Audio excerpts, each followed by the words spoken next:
Her father sat there denying everything, calling this blind-eye woman a liar, until his own 8-year-old daughter slowly raised her hand in court. "My lord, I have something to say. What happened next will shock you to your core." Part of the process. The courtroom was dead silent. Hearts were breaking. Everyone came to see one thing. How could a husband destroy his wife's eye? On one side sat Nancy. Her left eye was gone forever. A bloody scarf covered the empty socket. Tears poured from her good eye like a river of pain. Her whole body shook. She could barely breathe. Next to her sat her 8-year-old baby girl.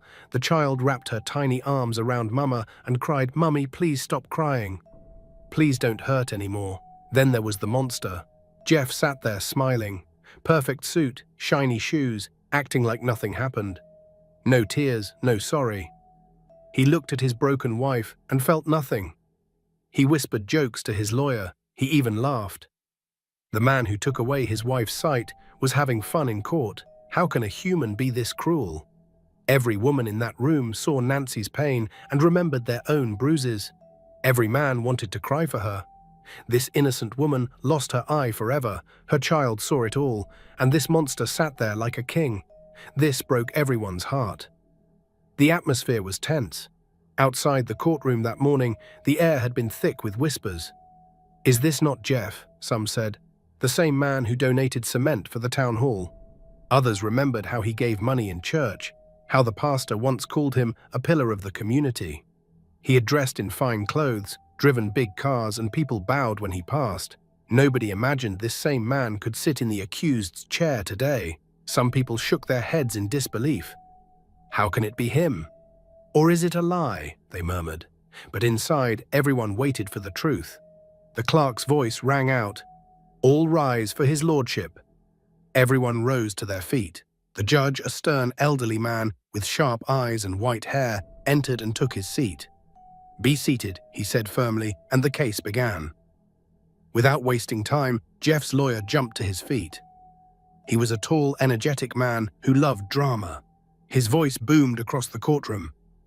"My lord, we are here because my client, a man of dignity and respect, has been dragged here unjustly. He is accused of blinding his wife, his own wife, a woman he cared for and provided for. My lord, this is nothing but lies, wicked lies designed to destroy a good man's name."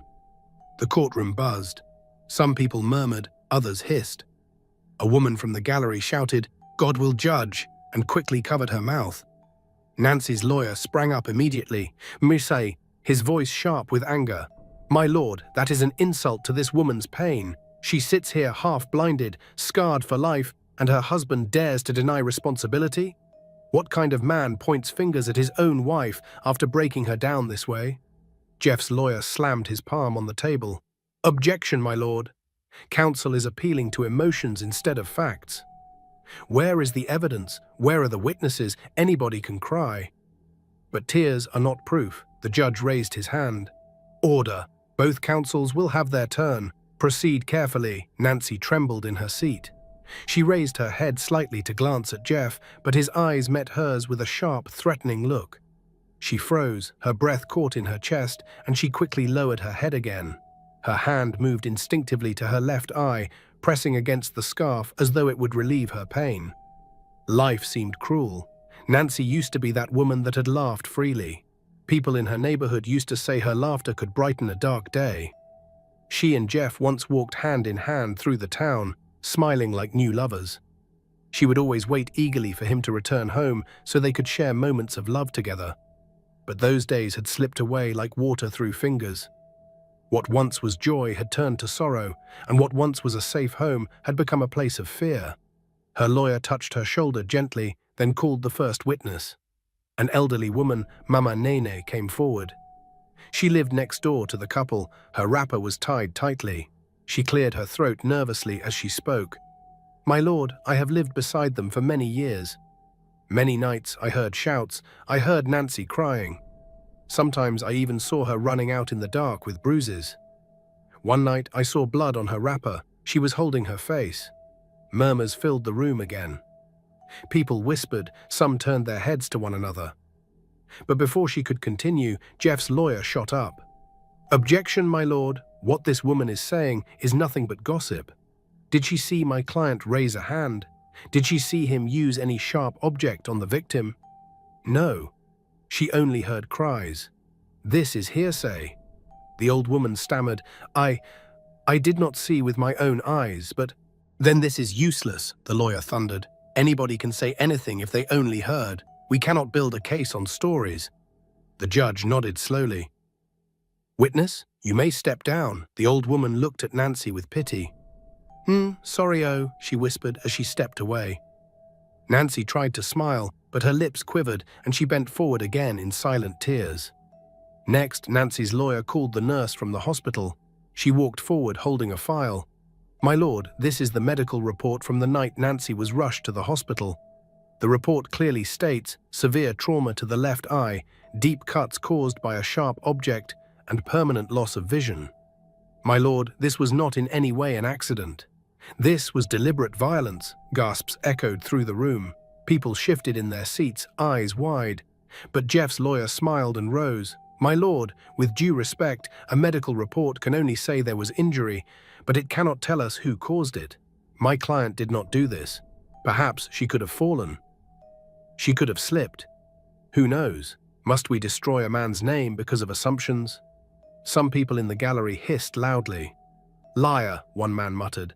Another shouted, "So she plucked out her own eye, The judge slammed his gavel. "Order! I will clear this courtroom if this noise continues." Nancy's sobs grew louder. She covered her face with her scarf, shaking violently. Her daughter rubbed her arm, whispering with a small voice like a broken soul that couldn't do anything to help. "Mummy, please don't cry." Her lawyer's voice rose again. "My lord, are we to sit here and let this man hide behind smooth words? Look at the woman. Look at her tears. Look at her eye. This is not acting. This is her life." Before the judge could reply, Jeff suddenly stood up, his chair scraping loudly. His voice filled the room. "My lord, enough of this nonsense. I have kept quiet long enough. Look at me. Do I look like a monster? I never touched this woman. I loved her. I gave her everything. And now she stands here to accuse me? My lord, this is betrayal. She knows the truth. She knows I did not do this." The gallery roared. Some shouted insults at him. Others argued among themselves. Nancy lifted her head. Tears steamed from her eyes. Tears of emotions and pain she could not control. Her lawyer guided her carefully to the witness stand. Her voice was faint, broken like a cracked bell. "My lord, I cannot fight anymore. I cannot argue. I know what happened to me. I live with it every day. But when I look at him, when I look at the man in this room, I see two faces. The man I married, and the man who hurt me." Her voice broke, and she wept openly. The judge sighed deeply, tapping his gavel once. "Control yourself, madam. This is still a court of law, but the battle of words was only beginning. Lawyers clashed, raising objections and counter-objections. Jeff folded his arms, smiling each time his lawyer silenced a witness. Nancy trembled each time his voice rose, shrinking into herself as if his words alone could wound her again. The atmosphere grew hotter. The truth was still buried beneath arguments and denials. The courtroom grew hotter as the case dragged on. Every word felt even more like fire. Lawyers clashed with fire in their tongues. Their voices filled the room like thunderclaps. Then Nancy's lawyer pointed straight at Jeff. His voice vibrated with anger. "My lord, this man is a coward, hiding behind lies. The evidence of violence is sitting right before you. The scar is permanent. This woman will live with one eye for the rest of her life. So I ask again, is that not evidence enough?" Jeff's lawyer sprang to his feet again, adjusting his glasses and smiling mockingly. "My lord, scars do not talk, do they? We all know a scar cannot stand as witness. Anybody can injure themselves and then blame another person. If they claim my client did this, then who saw him or who recorded it? Where is the video? Where is the photograph? Where is a neighbor that saw my client holding any weapon? My lord, this case is nothing but emotions. And the law cannot bow to emotions, period." People in the gallery hissed loudly. A woman near the front shouted, "So you are saying she plucked her eye by herself?" Another man slapped his thigh in anger. "Wickedness," he muttered. The judge banged his gavel hard. "Silence! If I hear another outburst, I will have no choice than to order the gallery to be cleared. This is a court of law, not a market square." The noise died, but the anger remained on the faces of many. Nancy just sat with her head bent low, shaking. Each word from her husband's lawyer was like a knife pushed into her wounds. Slowly, she lifted her face and glanced at Jeff. His eyes met hers. It was hard, sharp, daring. She shivered and quickly looked away, gripping her daughter's hand tightly. Her lawyer's voice shook with emotion. "My lord, this is cruelty upon cruelty. To harm a woman is evil enough, but to then drag her into court and call her a liar? That is wickedness at the highest level." But Jeff's lawyer only smiled again. "My lord, if we allow pity to replace proof, then the law will collapse. People will cry their way into judgment, but the law does not answer to tears." The words fell like stones in the courtroom. Nancy could not bear it anymore. She pressed her palm against her eye and sobbed loudly. "Jeff, why? Why are you denying this? You know what happened. You know the truth." Her body shook violently. Her daughter tugged at her wrapper, whispering, "Mummy, please, please stop crying." For a moment, the gallery went quiet, watching her. Even the judge sighed. His eyes softened before he cleared his throat. "Madam, control yourself. I understand your pain, but this is still a court of law." Jeff suddenly rose to his feet for the second time. His voice boomed. "My lord, do you not see? This is all an act. She is a good actress. The only thing she wants is to paint me as a monster so the whole world will hate me. But I am not that man. I never touched her. I never blinded her. I never raised a hand against her." His lawyer clapped his hand on the desk. "Exactly, my lord. This is a man wrongly accused. This is a man being destroyed by lies." The gallery exploded with noise. The judge's gavel banged again and again. "Order!" When the court finally grew quiet again, Nancy lifted her head slowly. Her voice was weak, shaking, yet filled with pain. "Jeff, you were my husband. I did everything for you. I carried your child. I prayed for you. And this is how you repay me? By sitting there and calling me a liar? After everything, after all the nights I covered my pain just to protect your name." Her voice broke, and she covered her face again, crying bitterly. The judge watched her quietly. His face softened for a moment before he forced it back into sternness. "Proceed," he said. Her lawyer pointed at Jeff. "My lord, this is what abusers do. They harm their victims, then twist the story until the victim looks like the liar. My lord, don't let this woman's tears be wasted." Jeff's lawyer shook his head dramatically. "My lord, we cannot turn this honorable court into a theater stage. Enough of emotional speeches. If my learned friend has no proof, let him sit down. Yes, let him sit down." The courtroom air grew heavier. In that room sat not just one woman's pain, but the pain of many. Countless women had carried bruises beneath their clothes, silent in their homes, afraid to speak. Some of them sat quietly in the gallery that day, their eyes fixed on Nancy, their hearts beating fast. Her scar was not just her own, it was a mirror of theirs. The court was not only hearing one case that day, it was carrying the voices of many women who had been silenced. And the question hung heavy in the air. If Nancy could not find justice here, what hope did they have? For Nancy, she trembled in her seat. Her daughter leaned against her. Her little eyes moved from the judge to the lawyers to her father. Fear sat heavy on her small face, but something else was there too, something strong, something determined. The arguments continued like a storm. Jeff's lawyer repeated again and again, "Where is the proof?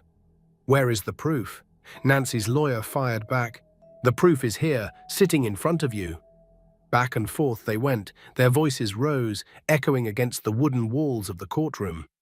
Every objection, every denial from Jeff's side drained Nancy. It was as if she was reliving the pain all over again, but this time in public, with everyone watching. She flinched at every loud word, her tears flowed freely.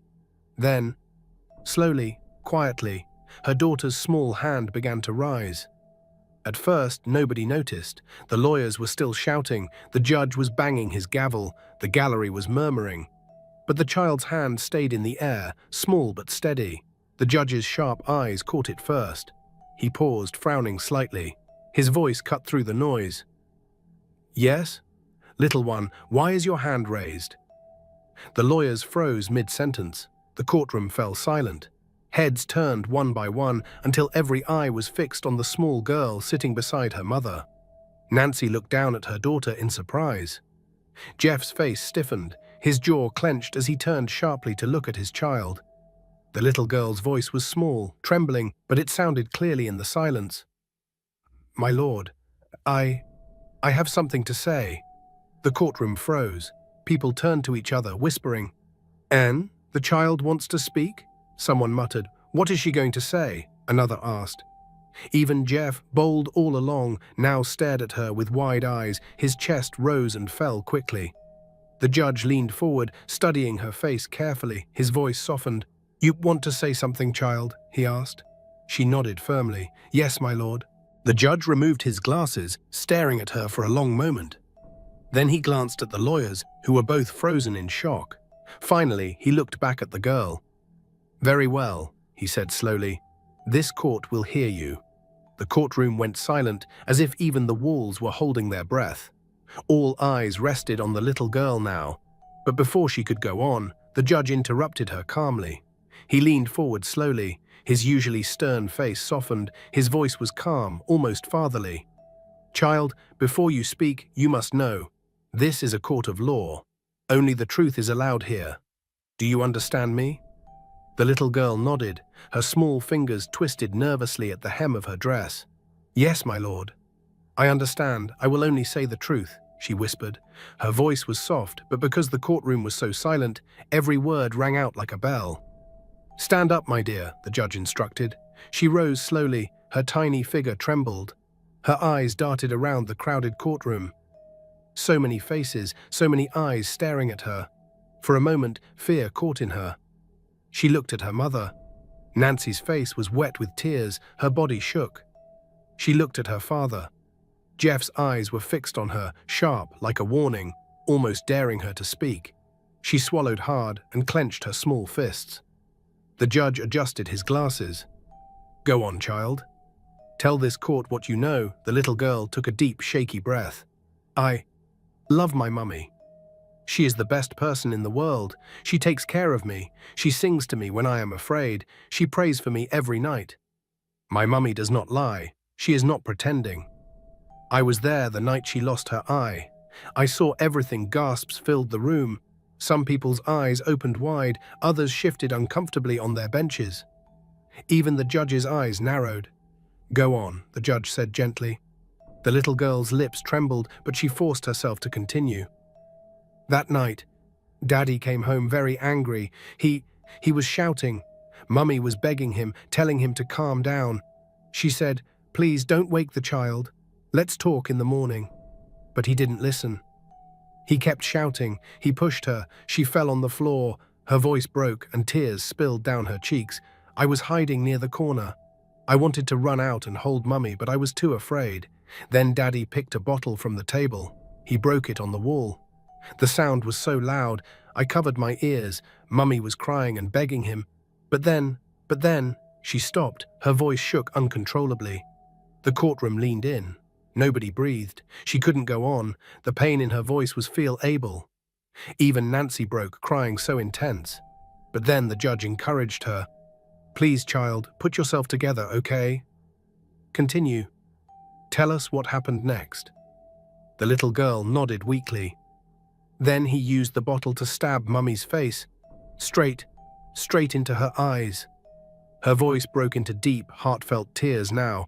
A loud gasp filled the room. Women in the gallery shouted, "Jesus!" Some burst into tears instantly. A man shook his head and muttered, "God forbid." The little girl's body shook as she cried, but she kept talking. I saw it. I saw when the blood came out. Mummy screamed and held her face. I will never forget the sound of her scream. She was shaking, and the blood was on the floor. When Daddy left her there, I stood up. I wanted to run out to call somebody, but she grabbed me and held me tight. She told me, "Don't shout, don't cry loud. The neighbors must not hear."